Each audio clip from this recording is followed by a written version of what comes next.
안녕하십니까. 신의균의 국방TV 시큐리티 뉴스입니다. 오늘도 역시 아주 중요한 국제정치 그리고 우리 대한민국의 안보 관련한 소식 중에 중요한 소식 간추려서 브리핑 해드리겠는데요. 오늘도 역시 아주 우려스러운 소식들이 많이 있습니다. 첫 번째입니다. 해외 유력 인사들을 중국으로 초청해 돈과 여자로 매수하는 공작은 중국 공산당이 즐겨 사용하는 포섭 방식인데요.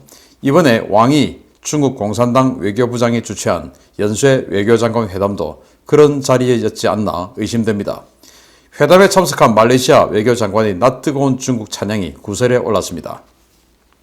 1대1로 협의 문제로 중국을 찾은 히샤무딘 후세인 말레이시아 외교장관이 중국 공산당 왕이 외교부장을 향해 중국어로 나의 영원한 큰형님이라고 했다가 여론의 질타를 받고 있다고 홍콩 명보가 5일 보도했습니다. 후세인 장관은 지난 4월 1일 푸젠성 남핑에서 왕이와 회담을 갖고 나오면서 왕에게 중국어로 말레이시아와 중국은 한 가족이다. 왕 부장님은 나의 영원한 큰형님이라고 발언하는 모습이 카메라에 잡혔습니다. 왕이는 지난달 31일부터 4월 2일까지 싱가포르와 말레이시아, 필리핀, 인도네시아 등 동남아 4개국에 한국을 더해 총 5개국 외교장관을 만났는데요. 이 회담에 참석한 국가들은 모두 중국과 해양 영유권 분쟁 상태에 있거나 불편한 관계에 있음에도 불구하고 장관들은 모두 중국과의 우호 협력과 미래에 대해 이야기하며 화기애애한 분위기를 연출했습니다. 후세인 장관은 왕이를 큰형님이라고 부른 것이 국내 여론의 질타로 이어지자 즉각 입장을 내고 왕이 부장이 나보다 나이가 많아 큰형님이라고 존중을 표한 것뿐이지 나약한 태도를 보인 것이 아니다. 뭐가 문제냐? 라며 자신은 굴욕적인 모습을 보인 적이 없다고 발뺌했습니다. 중국의 이번 5개국 외교장관 연쇄 미팅은 모두 중국에서 이루어졌고 회담이 열린 샤먼과 남핑은 각국에서 항공기로 반나절이면 도착하는 곳이지만 각국 장관 모두의 일정들은 1박 2일, 2박 3일 등으로 소화됐는데요. 후세인 장관 자신의 조국이 어떤 상황인지도 잊을 만큼 이번에 중국에서 대접을 거하게 받은 모양입니다. 자, 여기 보시면 거의 뭐 표정이 좋아 죽는 표정입니다. 도대체 밤에 뭐 하고 놀았길래 이렇게 좋아 죽는 것인지 이해를 할 수 없어요. 자, 말레이시아는 지금 이슬람 국가 아닙니까? 지금 중국은 이슬람 계열인 신장 위구르에 대한 어마어마한 탄압을 자행하고 있는 국가죠. 그래서 이슬람 국가들은 중국에 대해서 감정이 좋지 않아요. 그런데 말레이시아는 이런 표정입니다. 또 말레이시아와 중국은 남중국해의 스프레틀리 군도 등에서 해상 영토 분쟁을 하고 있는 바로 분쟁 당사국입니다. 그런데 지금 말레이시아 외교장관이 이렇게 좋은 표정을 짓고 있는 것은 외교적인 어떤 그 표정을 넘어서서 정말 진심에서 우러나와서 뭐 한마디로 좋아 죽겠는 표정입니다. 그리고 중국어로 이렇게 폭언을 하면서 따거라고 하며 그리고 이제 왕이 부장님은 나의 영원한 큰형님이다 라고 이야기를 하다 보니까 이게 이제 말레이시아 언론에 다 잡혀서 중계가 돼버린 것이죠. 그러다 보니까 말레이시아 국민들이 난리가 난 거예요. 지금 무슨 짓이냐? 중국하고 우리하고 분쟁 당사국인데 어디서 지금 가서 굴욕적인 모습을 보이냐? 하고 막 난리가 난 겁니다. 그랬더니 이제 다시 이 사람이 하는 말이 아니 나는 60살이고 왕이는 68이니까 아니 뭐 좀 나이 많은 형님이라고 하는데 그게 뭐가 문제냐? 라고 또 이야기를 또 하는 겁니다. 그래서 제가 2019년에 여러분들께 보여드렸던 동영상이 있는데요.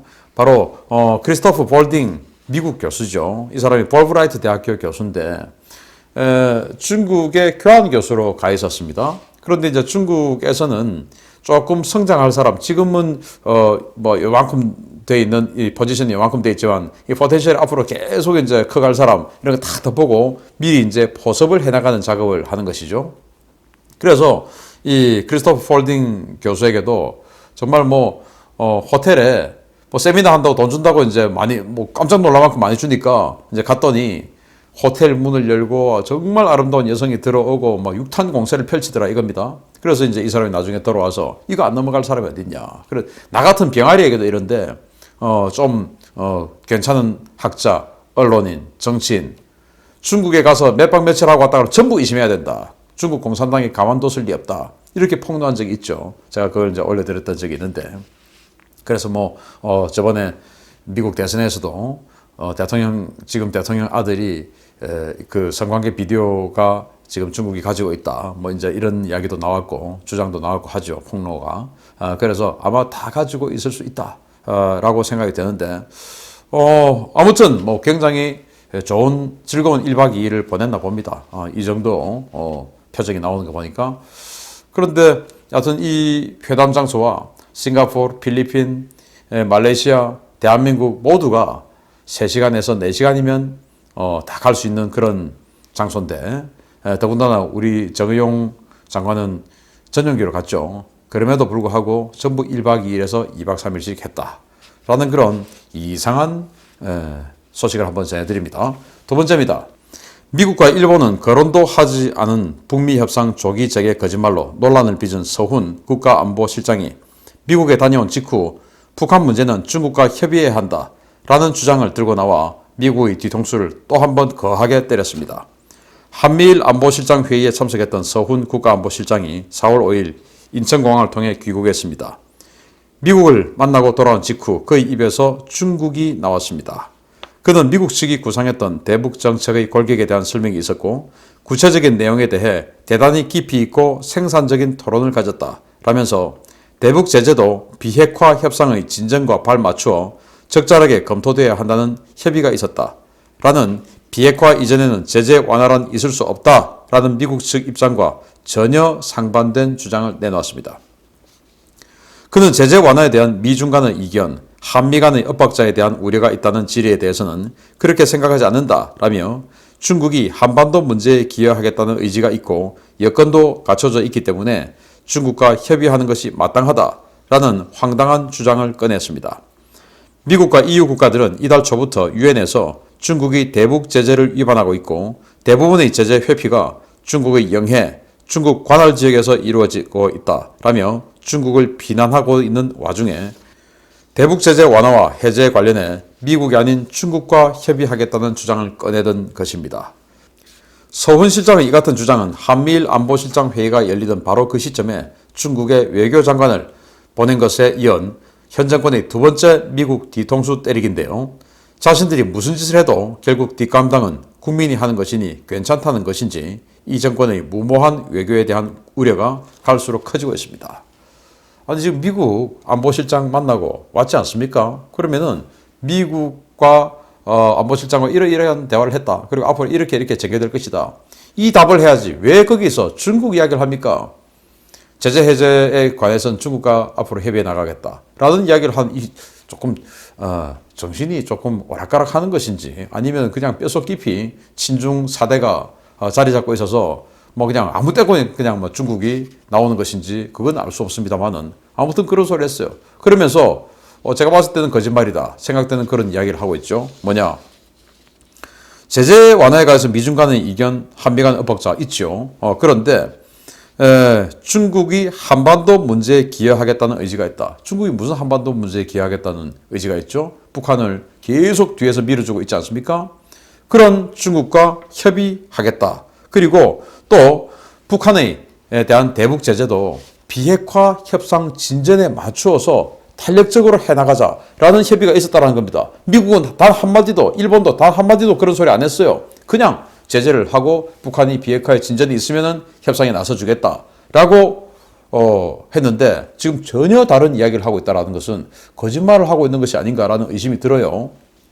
자, 그리고 지금 뭐 이 미국을 비롯한 이 서방 세계가 유엔 안보리에서 대북 제재 전문가 패널이 있죠. 거기에서 4월 초에 대북 제재 전문가 패널들이 보고서를 썼어요. 거기에 보면 모든 북한 관련한 이런 제재 위반이 중국에서 이루어지고 있다. 중국의 영해에서 관할에서 이렇게 이루어지고 있다라고 중국을 강력하게 성토하는 보고서가 유엔 안보리에서 나왔음에도 불구하고 지금 중국과 제재 해제에 대한 협의를 해야 된다라고 중국의 4대 골 깊이 빠져있는 이 사람들을 보면서 정말 미국에서 도대체 뭐하고 무슨 말을 하고 있었는지 모르겠지만 이렇게 어떻게 거짓말을 할 수가 있냐. 그리고 미국하고 회담하고 돌아와서 바로 미국의 뒤통수를 이렇게 때릴 수가 있나.